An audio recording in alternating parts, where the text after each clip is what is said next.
Solta o próximo aí, vamos lá. Bom dia, paz. Uma dúvida. Os profissionais alegam que o sexo anal é pecado, ou é proibido, né? O ânus não foi feito para ser introduzido nada ali. A mesma coisa não pode... Por que o mesmo critério não pode ser usado para o sexo oral? Dizer também que a boca não foi feita para ser introduzido algo desse tipo, né? E por que 2 pesos, 2 medidas? Não é um equívoco usar passagens rasas, né, de Salomão para poder defender o sexo oral? Muito inteligente. Manda aí. Uma pergunta muito inteligente. Inclusive, eu sempre me perguntei quem iria me perguntar isso. Sabe?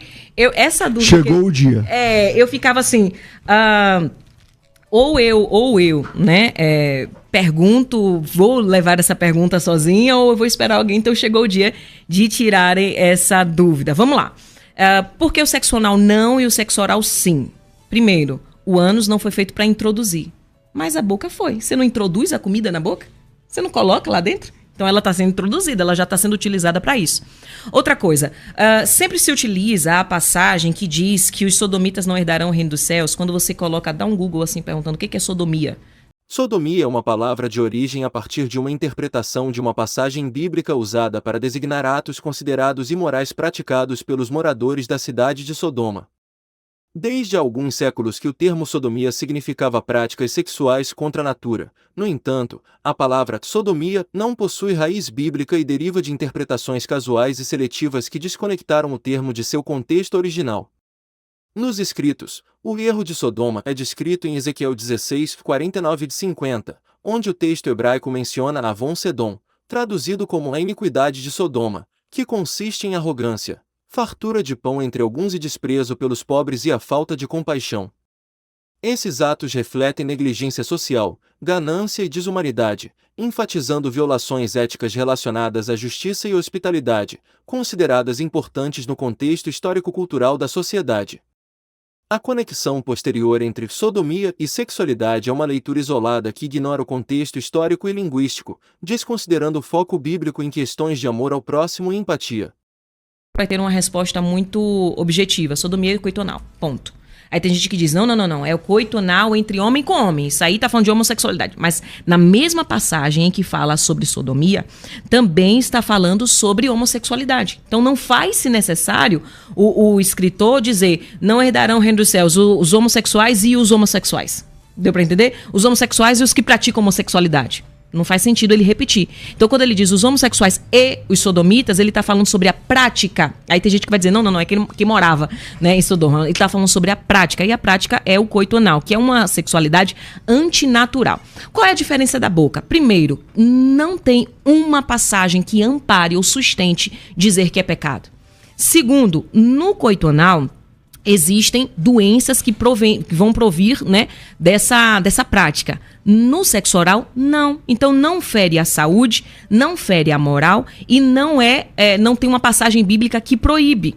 Qualquer pessoa que falar é pecado, ela não tem embasamento para isso. Porque você vai de Gênesis a Apocalipse, você não vai encontrar uma que diz que o sexo oral seja pecado. A propósito, já que você mencionou a questão de Salomão, falando de passagem rasa e tudo mais, eu realmente acredito que ali os trechos de Cantares, ele descreve uma plenitude de uma sexualidade que não é medíocre. O que é uma sexualidade medíocre? É aquele papai e mamãe que você faz todo dia, de noite, antes de dormir, por 2 minutos, 3 minutos e tá tudo certo. Eles falam sobre um sexo à luz da lua, do lado de fora, dentro de casa, só esperar o marido sem roupa. E tem isso aqui é uma interpretação, né? Uma interpretação que vai falar, se não me falha a memória nesse momento, está no capítulo 7, em que vai dizer que a esposa, né, ela diz, tu és amado meu, como a estatura, né, de uma árvore, me sentarei à sua sombra e comerei do teu fruto. Aí a gente imagina, uma árvore para fazer sombra tem que estar em pé. Então a pessoa está em pé e ela senta na sombra dessa árvore aí, que é o marido dela. E comerei do seu fruto. Que fruto é esse, né? Então assim, não podemos classificar como sendo antinatural, nem insalubre, porque não é insalubre, e também não temos uma passagem para amparar dizendo que o sexo oral seja pecado. Agora, se um dos cônjuges não aprova, não concorda, não sente bem, então para aquele casamento é proibido. Porque a base da sexualidade no casamento, obviamente, além de ser saudável, também precisa da concordância. Se não há concordância, é proibido, porque senão vai passar para um abuso, uma questão de abuso sexual. Logo, precisa ter esse detalhe. Então é por esse motivo. Coito anal, além de ter problemas de saúde, nós temos uma base bíblica para isso, e no sexo oral não temos, e também não faz mal para a saúde. Sim, o sexo oral pode transmitir doenças sexualmente transmissíveis, DSTS, incluindo vírus e bactérias. É importante usar proteção como camisinha ou barreiras bucais para reduzir o risco de contágio. Doenças que podem ser transmitidas. Infecções virais. HPV. O HPV pode causar verrugas genitais e, em alguns casos, câncer de boca e orofaringe. Herpes. O herpes oral ou genital pode ser transmitido através do sexo oral. Hepatites. Hepatites A, B e C podem ser transmitidas pelo sexo oral, embora o risco seja menor em comparação com outras formas de transmissão. HIV. Embora o risco de transmissão do HIV pelo sexo oral seja menor do que por outras práticas sexuais, ainda existe. Infecções bacterianas. Gonorreia e clamídia. Estas infecções podem afetar a garganta e outras áreas do corpo. Sífilis. A sífilis também pode ser transmitida por sexo oral. Ouvinte ao vivo, 11 984